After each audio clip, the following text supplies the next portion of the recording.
Well, good afternoon, and I can't tell you how honored I am that he asked for me to say a few words. I didn't know Victor as long as most of you, but I did have the incredible privilege of getting to know him over just the last few years, particularly the last year with those two budget town halls that we did here. And while I don't have as many stories as Cindy's, which I loved hearing those stories, it's been nice to hear the impact, the incredible impact he had on everyone here and on our broader community. I did tell the story that Bob was just relaying at City Hall recently. We recognized Victor for his incredible leadership in organizing and advocacy in the community. And he really left an impression on me, even though we only had a few face-to-face conversations. One was actually at the Cinco de Mayo parade that Councilmember Ortiz organized.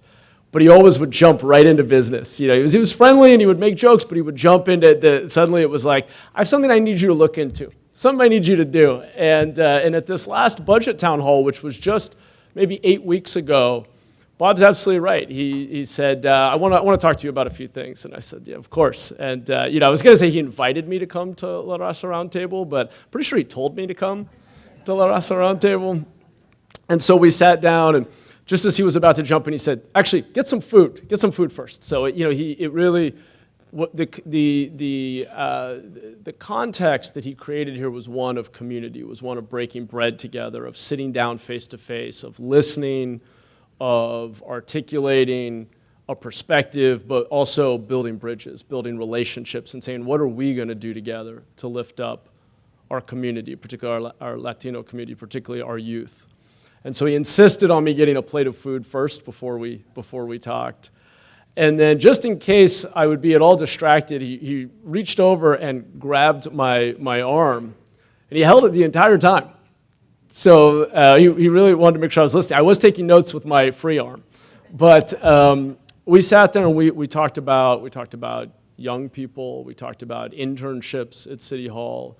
We talked about after school and summer programs. We talked about youth jobs.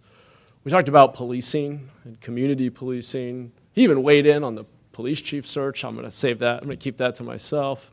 All good things, but I think it was just important to him that as a new and young mayor that I hear the issues that matter to him, not because it was him, but on behalf of the community.